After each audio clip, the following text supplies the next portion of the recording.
and get started here. And then, okay, so I'm Terry Camersell here on behalf of Creation Fellowship Santee. We're a group of friends bound by our common agreement that the creation account as told in Genesis is a true depiction of how God created the world and all life in just 6 days, several thousand years ago. We've been meeting on this online platform since May of 2020, and we've been blessed by a wide variety of speakers who have covered topics such as creation science, which is our founding topic that we love, but also other theology topics and current events. You can find links to most of our past presentations by going to tinyurl.com/CFS archives. That's C like creation, F like fellowship, S like Santee. And while you're there, you can also click on a link to see our upcoming speakers. You can also email us at creationfellowshipsantee@gmail.com so that you get on our email list. We don't spam, but we do use that email to send you invitations to our upcoming speakers, so that way you won't miss them. Tonight, we are on basically an other theology kind of topic. If you have been following us for a while, last year we promoted a documentary called Enemies Within the Church, and Judd Saul is with us tonight. He was a director of that film, and so that's how we've met him, and we really appreciate the work that he did with that, because he helped to communicate to people the consequences of Darwinian evolution thinking and how that has crept into our churches and the ramifications of that. But tonight we have him speaking on a different topic. This is about his work with persecuted Christians. So he is not just a filmmaker and an entrepreneur, but he's also a missionary. He embarked on a call to action in Nigeria in 2011. He and his wife, Sherry, have 5 children, all of whom witnessed the vision unfold when grandfather Dwayne Wessels invited Judd to join him on a mission trip. The trip changed Judd's life forever. He realized the stark reality of the risk and sacrifice facing these people, and a burden was placed on his heart for the lost and persecuted Christians in Nigeria. So we're excited to hear more about that. Judd? Wow, thank you for having me on. It's an honor to be here. And I'll just go ahead and start off with just saying, thank you all for what you do. And this is a very important ministry you guys have going on. Let me share a little bit about myself. She said a lot in the bio there, but I'll start off with, I grew up in a Christian home, through my elementary and my younger years and through my teens. And my parents grew up in a Baptist church, and I'd say I was pretty well rooted in the faith, in memorizing scripture, and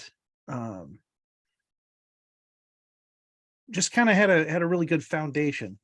But some church drama things got in the way. The pastor had an affair with a college student at the church, and the church blew up and separated. And then we went to another church, and a bunch more drama happened at that church. And by the time I hit my late teens and into my 20s, I pretty much said, I'm done with church for a while.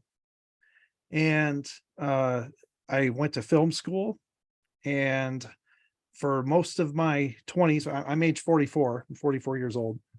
And most of my 20s, I just lived a very secular lifestyle, jumped into a lot of different industries with film video production. I had a stint in the secular music world, in the rap industry for about 2 years. And I was married at the time, got married in 2004.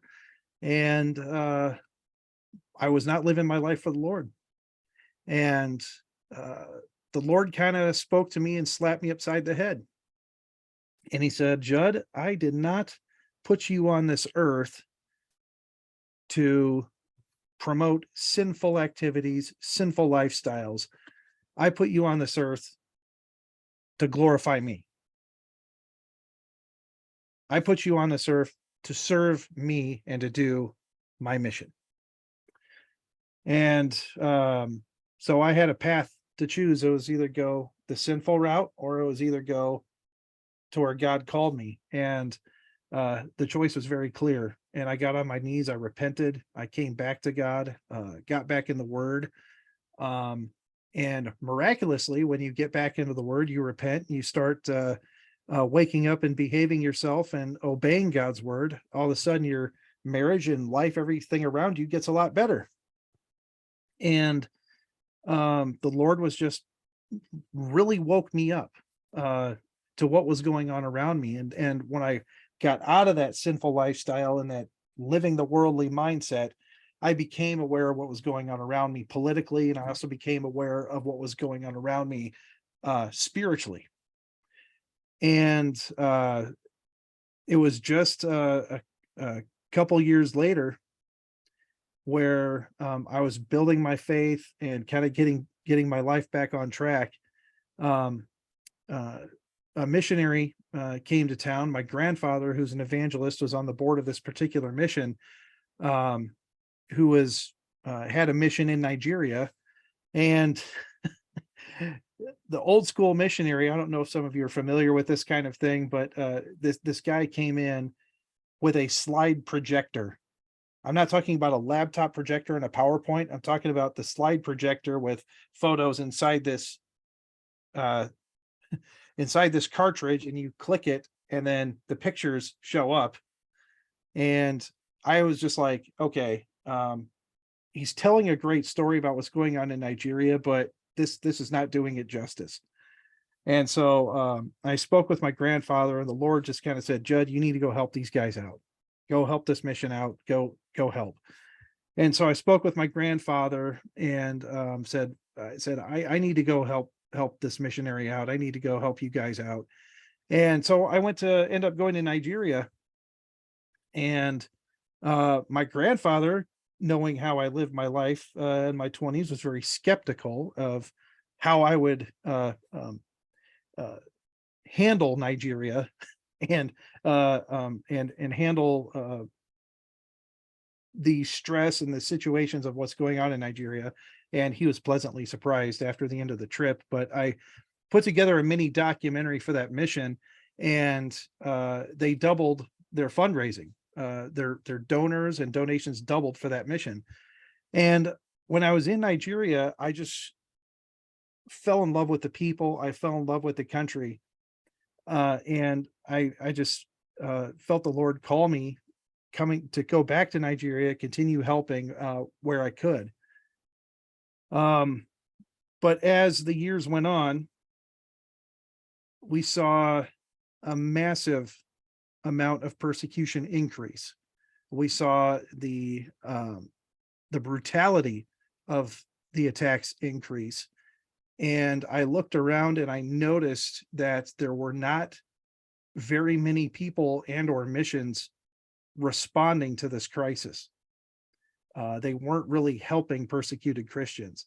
And the mission I was working with really didn't have an interest in getting involved in helping the persecuted Christians and helping out in this crisis, because it was too political. It might jeopardize what they have going on, all these excuses.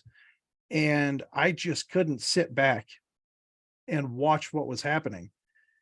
Now,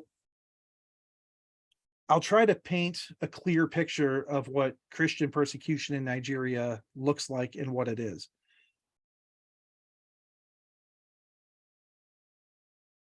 Radical Islam is coming in from the north, and they are systematically taking over Nigeria, a death by 1,000 cuts, little bit by little bit, little village after little village, over a course of time. And it has been going on very strong for the last 10 years. They've been at it for a long time with what I would call a cultural jihad, meaning they've moved in, they blend in the community, they have lots of children, they start getting in commerce, but then they start taking over politically. And the areas that they've taken over politically, all of a sudden, they start becoming violent against the Christians. And what I mean violent, I'm talking about your next door neighbor who happen to be Muslim, your neighbors, maybe some of your friends, your children played together. One night, they are all gone. They've disappeared that evening. And then that evening, they come in along with a whole bunch of others. They come into the village, they burn all the Christian houses down, and they kill anybody that doesn't run fast enough. And that's usually the little children and the elderly are the ones who get killed the most. And they also kill the men who try to stand up and defend their families. But they destroy everything that they owned, including their farms, their crops, anything they had in their houses is all burned to the ground. And then this creates what we call IDP camps, which stands for internally displaced person. And essentially, all the survivors from the area, if you're Christian, you are now forced to move to another location within the country. So you're a refugee within your own country. And if you try going back to your land, try going back to where your home was, there's a high chance that you're going to get killed because that is now no longer your property. And I just started seeing more and more of this, hearing testimony, meeting survivors of these attacks. And I just simply started asking the questions, what are we doing to help? Has anybody taught Nigerians basic security awareness training? Has anybody taught them medical response training? Who's responding and helping these people after attacks?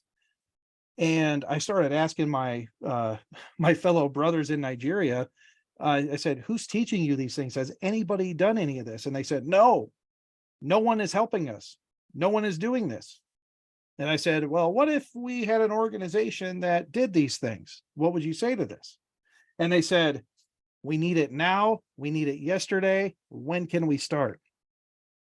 So that's why a little over 3 years ago, I started equipping the persecuted. And we are a mission that is dedicated to eliminating the attacks against Christians by radical Muslim jihadis, and also mitigating the damage that is done by these attacks. And to explain what we do is we have 9 different teams and departments. I'd say 9 different ministries underneath our ministry that do various things. One of them is we have a response team that responds to these attacks within 48 hours. So we show up with food, medicine, aid. We assess the situation to find out, okay, what do people need right now? What's needed the most? And if we have the resources, we help where we can, whether it's food, sleeping mats, sending in doctors and medicine. And many times what ends up happening is we end up paying for the surgeries of the survivors and the wounded. And there was recent attacks that just happened about a month ago, and we paid for the surgeries of 20 survivors to help them recover. One of which was an 8-month-old girl, Manny, who was strapped to her mother's back, and her mother was running away from the attacks. The mother didn't survive. Manny was shot in the process and managed to survive. And we got word about the situation right away and said, okay, let's do everything we can to help this kid live. And miraculously, she survived the bullet wound. But she is the only survivor of her family of 6 from that attack. And we've been able to help her get placed with a relative, and we are overseeing making sure that all of her school fees, any kind of needs in her life, are being taken care of through the ministry. But that's just one of many examples of how we respond and help with these attacks. Now, one of the other things is these are Muslim jihadis. They hate Christians. They really hate Christians, and they're killing them. But one of the first targets is pastors.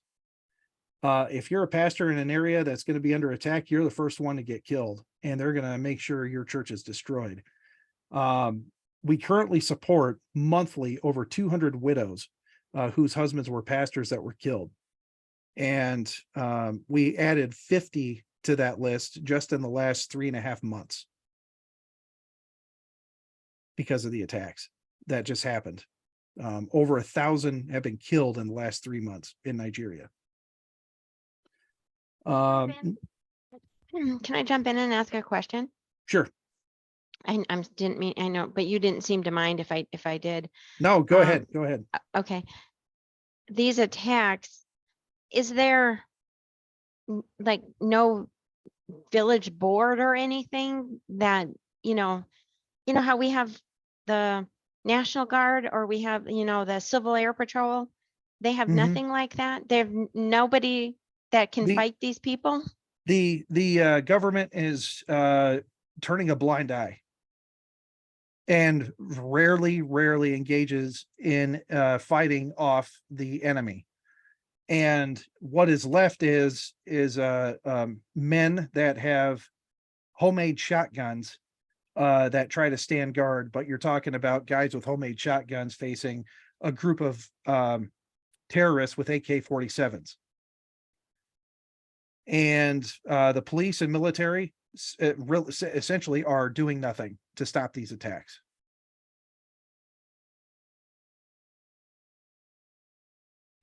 So on the preventative end, I was going to go into another team that we have. We have a security training team where we are training village security teams. So it's just local men in the village that want to protect their area.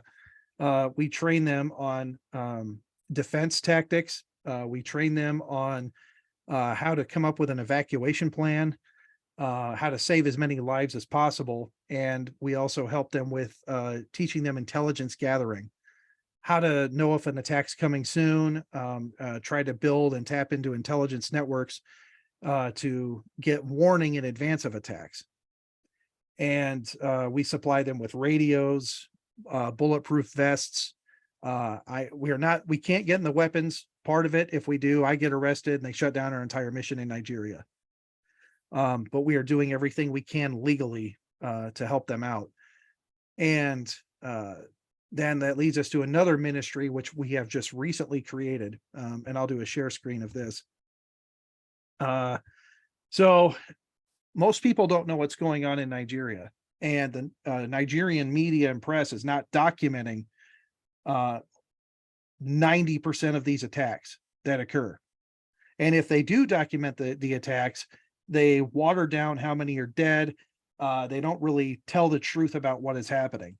In fact, I just ran across an article from The Guardian recently that said that attacks are happening in Nigeria because of global warming or climate change, which is a total farce. But I'm going to share this screen right now. This is a collaboration that we are doing with Nigerian journalists. This is called Truth Nigeria, truthnigeria.com, where we're working with journalists, local Nigerian journalists and a couple of US journalists to document and put out articles on what is happening in Nigeria. And we started this about 3 months ago, and we've also been able to broadcast terror alerts. And so far, we are 6 for 6 on terror alerts, meaning we put out terror alerts, attacks did occur, when and where we said the terror alerts were going to happen. And just because of this, we have saved thousands and thousands of lives. And it's an effort that we're continuing to do, but the Lord laid it on our hearts to tell the world about what's happening in Nigeria. So we did create this journalism side of our ministry, and it has been very, very, very effective.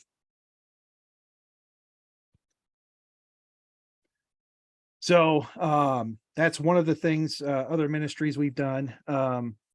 As far as the IDP camps are concerned, one of the problems is Nigeria, the government doesn't recognize about 70% of the camps that exist because it's bad. It's a bad look for them on the international stage.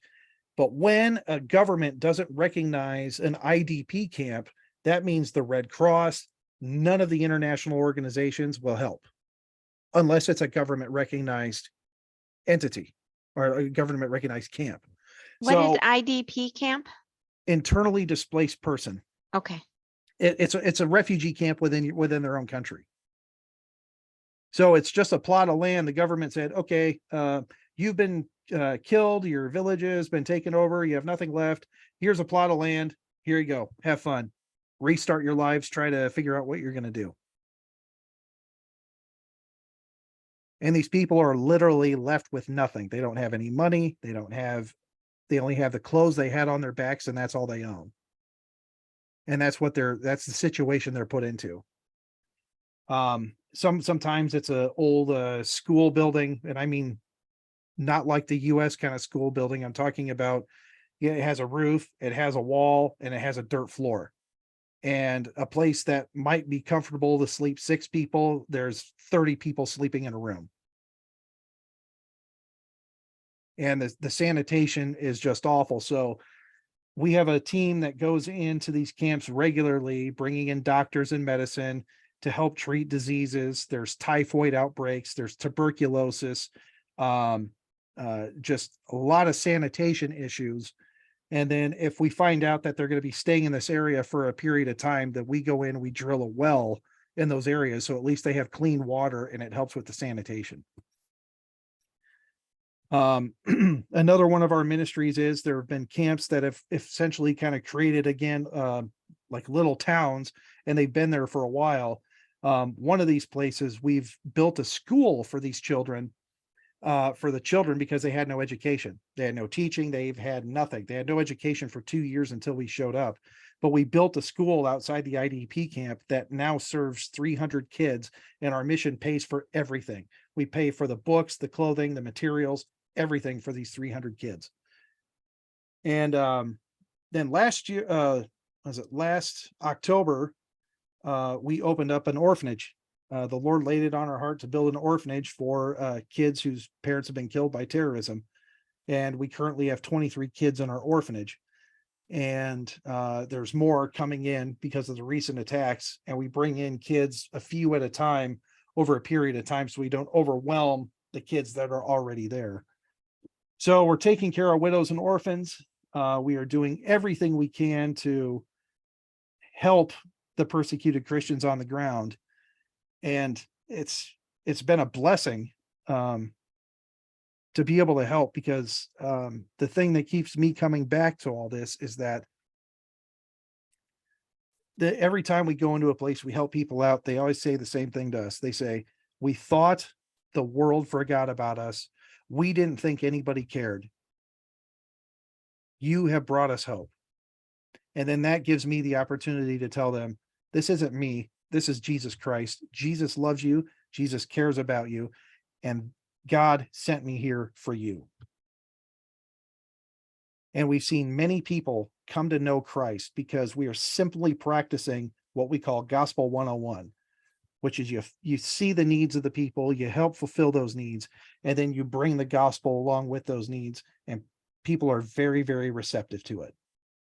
And we've even seen Muslims come to know Christ because of the love that we have demonstrated on the ground there in Nigeria. And we can get caught up in a lot of theological discussions and a lot of crazy things. We have first world problems here in the US. But one of the things I notice in Nigeria is that Boko Haram and the terrorists do not discriminate on your denomination, what version of the Bible you read. If they find out you're a Bible-believing Christian, or if you just even claim to be Christian, they don't hesitate to kill you and ruin your life. And it's a real, authentic Christianity on the ground in Nigeria, and it has strengthened me in my faith. It puts my faith to shame, because these guys get up every day relying on the Lord for their food and how they're going to live, and they still praise and worship and glorify him, and they have none of the luxuries we have here in the US. So the Lord led me to go there, spoke to me, and I just went, and I haven't looked back since. And I'm known for How often do you go? I go 3 to 4 times a year. And then how long do you stay? Between 2 and 4 weeks each Okay. time. Okay, thank you. And we have a staff of 40 on the ground out there. So And are there full time? they're there full time. Infrastructure, doing our emergency response, our education. And we also have a pastors network that we've developed. We call it the Cornerstone Pastors Network. And we work with pastors specifically in these hard hit regions and areas and have a network. So if they need some support, if their church has been destroyed and they need Bibles, they need some supplies or rebuilding materials, any of that kind of stuff, we are there to support them. And we hold a pastors conference every month in Nigeria. I'm not every month, every year in Nigeria around March. And we have about 500 that show up. And we bless them, we teach them, encourage them. And that has helped the pastors out, but it's also helped our response ability, our response time out, because now we're working with pastors all over these areas. So when there's a need, when there's an attack, we find out very quickly and we're able to respond quickly. That's the thing I really like about our mission and how we're doing things, is because when an emergency occurs, we don't wait a month to try to fix it. We try to get there and get it done as quick as possible, as long as we have our resources. And my website, I'll put that up and I'll just do a share screen here for that. It's equippingthepersecuted.org. Let me get it up here. Hold on. Let's see if. Yeah, it helps if we can see it. Yeah, I'm getting there. I'm just saying, and I was Yep. gonna type it, Terry, can you type it into the chat? I have a bunch of questions I want to ask in my chat box, so I don't want to hit enter and put anything else in there. So this is our website. You can check out all the stuff we're doing. And then you can look us up on social media on Facebook, facebook.com/equippingthepersecuted. And see, we update more on social media than we do the website, with videos of what's going on and all that happening. And Yep. you can look up more information about us on Equipping the Persecuted. And If we want to ahead. donate, where do you show us where you donate? What kind of funding do you take? You can go right here to donate, join the cause, and then click the donate after donate. And I just want to show some pictures here. Okay. See this picture right here to the left? Yes. This is a picture of an IDP camp. They have makeshift tents made out of garbage bags and broken mosquito nets. And there are currently 5,500 people in this camp. It's one of the worst camps that I've witnessed or ever seen. And we are currently putting in money to build permanent structures and get them out of these tents in this area. So slowly but surely, we're going through and trying to get them into permanent structures and get them a better sanitary conditions. I'm looking a little, do you have any other pictures? I mean, this is hard enough to see, but but look, they're smiling. Yeah, down here, this is one of these are our doctors and our medical team doing an intervention out there. So they're saying, just kind of smiling, saying hi with all their medicine. And then over here is one of our security awareness trainings with some of the folks, and we do trainings every month with people and get them radios and supplies and things like that. But you can't provide them any kind of weapon. No, I can't provide them weapons. And so I'll show you here. So protective vests. We have locally sourced bulletproof vests that are tested out. And so we provide several of our guys with bulletproof vests that we can provide them with, as long as they're locally sourced. I can't import them in, but we can get them there. And here's a picture of me down here so these are village security guys. And if you could see what they're holding homemade shotguns. Yeah, I was looking at that. That's ingenious that they can come up with that. I own a lot of firearms. Yeah, I do as well. But I'll tell you this, I would not want to pull the trigger on one of those because I'd be afraid it would blow up in my hand. Right? I mean, it is very like homemade and rudimentary. It's like straight out of homemade 1700s looking kind of gun. And but they function, they do work, but that's what they arm themselves with.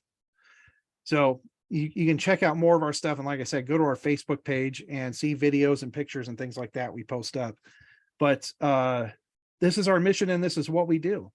And I did this because there's a lot of people and a lot of ministries that talk about the problem and they raise money only to talk about the problem. They're not actually on the ground doing anything to help persecuted Christians. And so I looked around, I looked at other ministries, and before I started this, and I go, what are people actually doing? And we came up empty. So that's why I started this. So can I go ahead with some of my questions? Yeah, go ahead, ask away. Okay.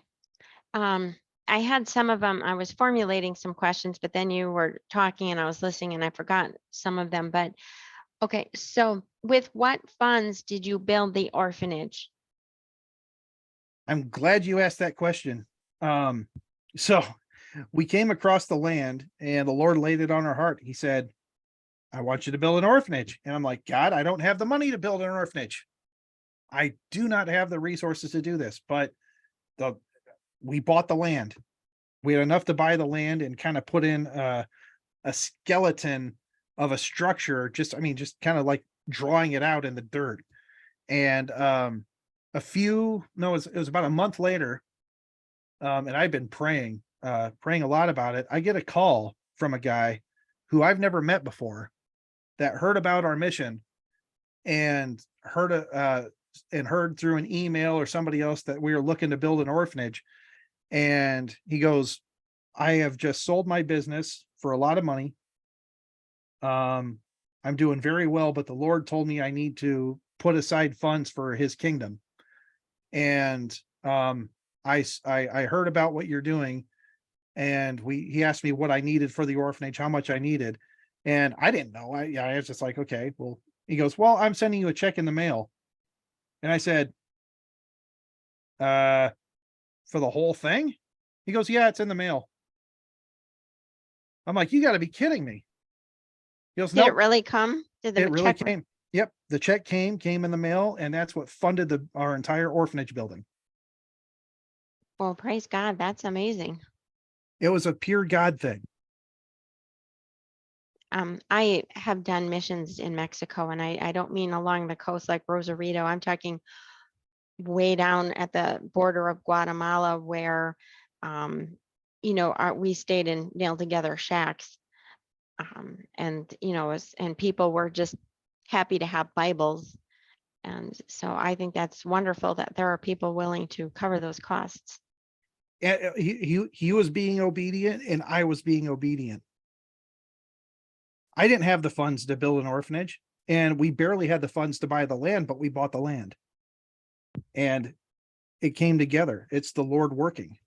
And but that's how the Lord works. If you're obedient, you're listening, he'll lead you to do things you never dreamed possible, which is how I ended up in Nigeria.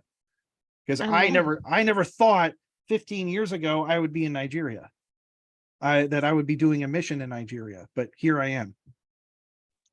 We have some more questions coming in. Yes. I'll get to yours, Bill, in just a minute. I had quite a few. What do the Nigerian Christians say about their faith? Do they say why they reject Islam? Do they, obviously they could live better lives if they would submit to Allah or whatever his name is, Muhammad. Do they say, that they know the Lord? Or I guess I'm just trying to get an idea of, because here it's easy for us to say we're Christian and it's not a problem. Many Christians, some in some areas have gone to Islam because it's either that or be killed. Some have, but many Christians refuse to bow to Islam, and they're willing to die for their faith. That's, They- yeah, that is what I was Yeah, wondering. they know the attacks are coming. They know just by being a Christian or showing up to church one day can get them killed, but they still do it. And I had heard that, but I also heard that, that's how Islam grows, is because they do it, by intimidation. Nobody becomes, an Islamist uh, because it's such a wonderful faith. Correct. And Yeah, okay, it's mhm. yeah, it's bad. It's really bad, but the Christians there have resolve, and like I said, they really are true Christians. Yeah, you'd have to be, definitely. They depend on their faith for where their next meal is going to come from. They rely on God for everything, and they do it with a joyful heart. Amazing. Is one of the questions in Oh, sorry, I'm I not had done to. yet. Oh, but on the same topic, before we move Yeah. on to another question, with the Islam, how is all of Nigeria Islamic, or No. is it certain parts? Nigeria was majority Christian up until about 30, 40 years ago. And then what you saw happen is the Muslims came in from the north, started having lots and lots and lots of kids and coming in over the border, a very porous border, and moving in, and then slowly, systematically taking it over. And now that they've reached threshold political with 50% population and political power, now they're going violent because they have the numbers and the politics. Well, and that's their MO. That's their Right. modus operandi. Okay, so thank you, Terry. Sorry about that. And then my other last question here is kind of a combined question. The staff of 40 on the ground, so this is a couple parts here. Are they paid? Are their lives in danger? How do they eat or survive? Yes, and yes. They are paid. They are in danger. They risk their lives to do the work out there, and we pay them, but we also have a policy that they also need to have some sort of side business and side income, so they're not solely just reliant on what we provide and support. Okay, Plus it that also makes sense. plus it also emboldens them, economically, and gives them a little more ingenuity. But but because of that policy, I mean, they're very, very hardworking, very loyal, but they're also not solely dependent on us. So if something happens to our mission and we go to the wayside, they have something to fall back on. Do they raise support like from their home churches or anything? Like, are they like full-time missionaries? No, they try. They don't get paid by their churches to do what they do. They do try to raise support locally for what we're doing, but it's not very much. It's really not very much that comes from the Nigerian community. I mean, we're talking about a impoverished nation where the average Nigerian makes less than $100 a month. Oh, so these are Nigerians that are on your staff. Yes. Like I yeah. was, I was. Oh, no. These are Nigerians. Okay. Nigerians that are on staff. The only non-Nigerian staff is myself and a couple of assistants. That's it. Oh, well, that's kind of cool because you're raising them up. I mean, you're empowering them to work and stuff. So that is that is cool. And so I think maybe my computer crashed in the middle of this, so I might have missed a couple of things. And I know Robin was asking a little bit too, but what is it about the camps, did you call them the IDD? Is that what it was? IDP, IDP. Internally displaced person. So what is it about the IDP camps versus the original villages that's safer? Like will they come in, and even with the schools, like you said, 300 kids in the schools, like are these more protected because of the work that you're doing with your preventive work? Or Well, so for all of our operations, we have paid security. So we contract with security forces. We're able to hire out like actual people with guns, people with AK-47s that guard our orphanage and guard our schools. And by having that presence there, that keeps people away from what we're doing. And That- if they do attack one of our institutions and facilities, that is going to create a major stir internationally Okay. for coming after what we're doing. So where we're at in our our school and our orphanage and our compound area is fairly protected, because it's kind of like, okay, don't mess with them because that'll cause more trouble for us later. Interesting. Especially with the local politicians and the governors in the areas that we're in. We've had these conversations. So, Like, yeah, because you guys are providing relief aid, so it's a little more protected. right. Yeah. We're a little more protected because we're actually making the local politicians look good, because somebody's doing something to help the people that are getting that are getting attacked. And so they can essentially, they look the other way on the attacks, but they get less pressure and everything because they will sometimes take credit for what we're doing, which we don't like, but as long as they keep people out of our hair, that's better. Yeah. And Oh, go ahead. I'm going to show a couple pictures here on the screen. Keep asking questions. Well, there go are ahead, questions there's questions in the chat. Terry, do you Yeah. see them? Okay. I have another question first though too. Are you familiar with the Free Burma Rangers? Like, it seems like do they do something similar, I guess, in the fact of like training the villages how to protect themselves? Like, is that something that you we work with people that do that. Yeah. I can't say much more, but we work with people that do that. Okay.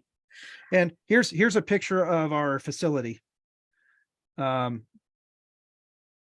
not completed yet, is it? That looks like it's being built. It's now been completed, but I'm pulling up pictures that I have quick access to. This is our chapel in our Nice. church. This is all done now. This is so if you see my mouse and what I'm doing, this is our orphanage portion of the facility, and it goes back really far. We have capacity for 100 kids. That's what I was just going to ask. What is Do the you capacity? Do you adopt out internationally? Nigeria is a very difficult country to do that in, and we are working on it. Yeah, Essentially, Mexico too. You can't adopt the kids out. oh, there's my wife. Hi, there you go. Let's go back here.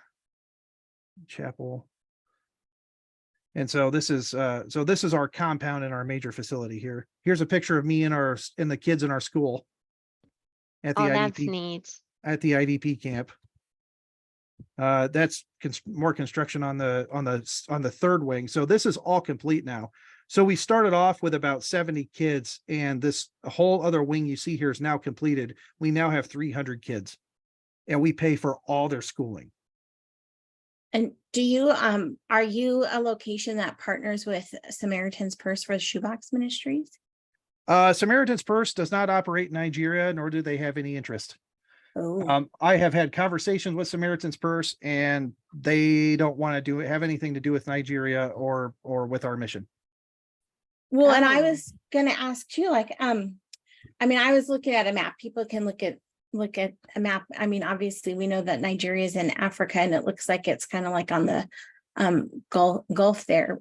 Are the other countries surrounding Nigeria facing the same kind of issues, or is this unique to Nigeria in that region?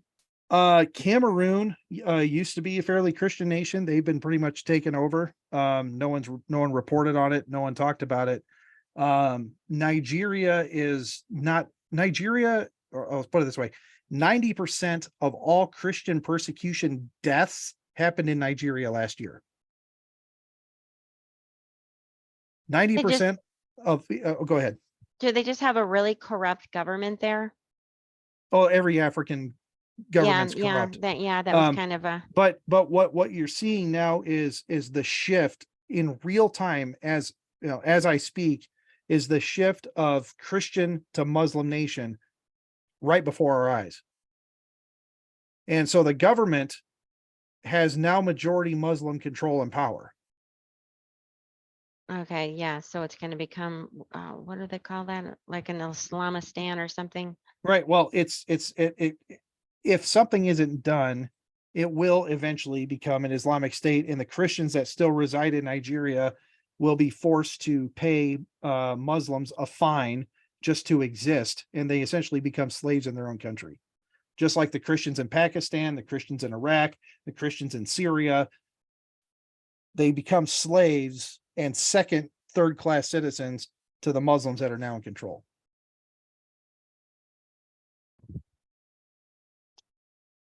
I'm just gonna say it, that's pretty heartbreaking.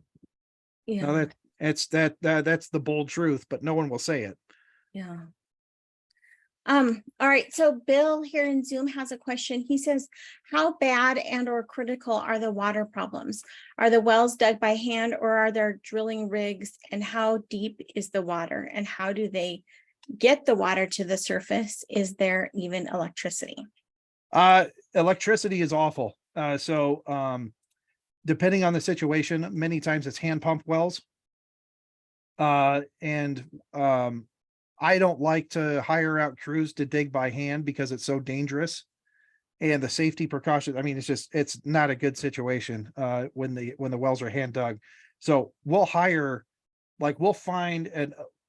a few different areas that need wells, and then we hire a well drilling rig operation for the week, and we go this place, this place, this place, this place, and it depends on the terrain, and it depends on the type of rock they have to get through to water.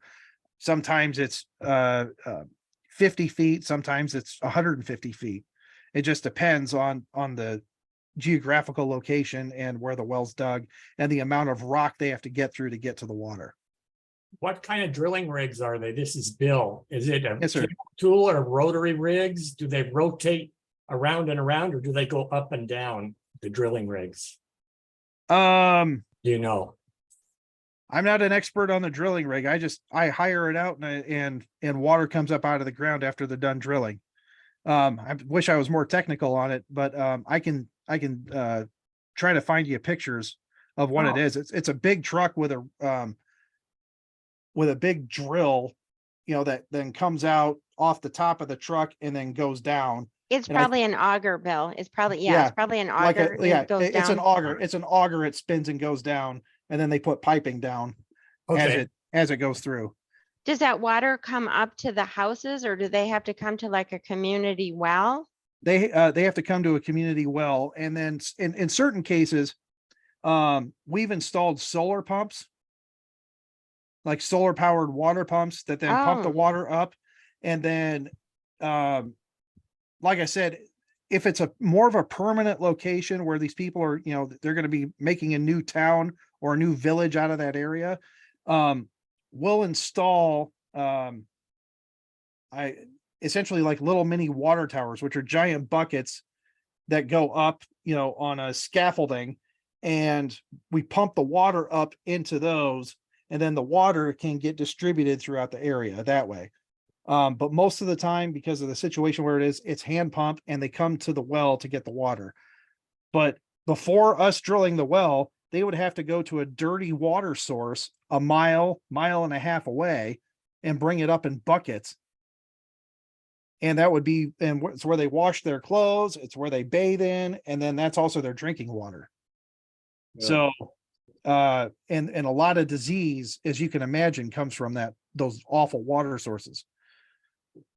Yellow fever, cholera, river blindness, typhoid, all sorts of stuff. Well, I know it's been said from a certain camp on the left side that vaccines have made America healthier, but I believe it was the plumbing, indoor plumbing and clean water that truly makes America healthy. Sanitation does wonders. Yes. And but you have to, and to bring up the power question, if you're in a town, you're lucky to get power maybe 5-6 hours a day. Even the Muslims, or do the Muslims get No, their own even power? even the Muslims. The power grid is awful. And Ooh. you're just lucky to have any kind of consistent power. And it's normal, even if I'm in town, if I'm in the capital, staying at a hotel in the capital, it's very common for the power to shut off every 2 hours. You don't know when it's going to come back on. Do they have power stations, or do they have nuclear? What do they've got? Burrows attached to a round thing going around in circles? They definitely don't have nuclear power. And they have coal power. They try to do some sort of hydropower on some of the rivers they've tried doing, but the infrastructure is so terrible, nothing is ever consistent. And a lot of people rely on either solar, or if you're a wealthy Nigerian and you have a lot of money, you have generators. It's diesel generators that generate power. Go ahead. Well, so you said that this is kind of like you're watching the process of this country being taken over by Islam. So are there, I mean, there's other countries in the world, like, so we have somebody in the Zoom room who's asking, I don't know if you can weigh in on this or not, but how much longer will it be before England is taken over? Like, are there other countries where we're seeing this happen simultaneously? Europe probably has another 30 years, 30, 40 years before you really start seeing things go completely chaotic. Right now, Nigeria is real time. And if we continue doing what we're doing in America, we probably have about 90 years. Oh, we don't have that long. I'm strictly talking from a Islamic political takeover and violent jihad, about 90 to 100 years, because they have such a small population. But give it 100 years unchecked, it's going to be chaotic. The 40 staff members, are they how do you provide disciple training for them? Like, do you have regular meetings? Like, do they attend church services, or how are they ministered to?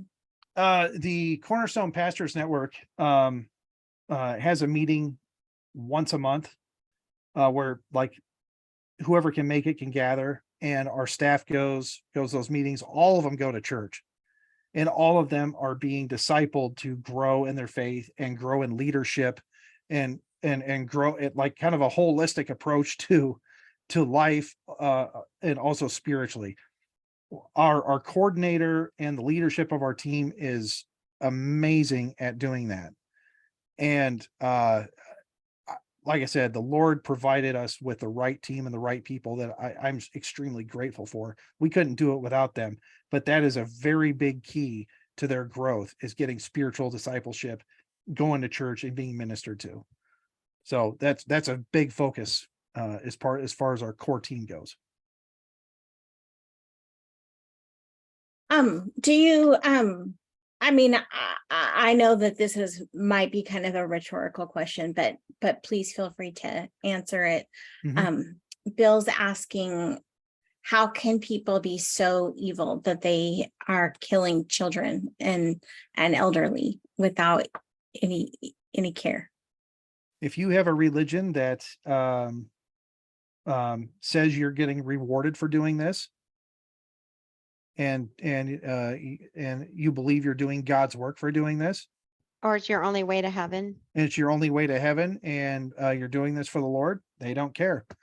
It makes me sick to my stomach.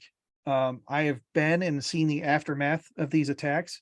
I do get pictures of the dead bodies of these attacks every week. I have. We don't need to see those. I'm not sharing those. Don't worry. I've held kids who've lost arms from machete attacks. We've helped kids recover from machete wounds in their faces. And these are little children, and they go through. They don't care. They don't discriminate. If elderly person, they like to, and I'll just be blunt, they like to set people on fire in their homes, especially elderly that can't move. Yeah, I don't need to hear that. I really don't need to hear that. But that's the reality. That's what they do. They're godless, they're heartless, and it is pure evil.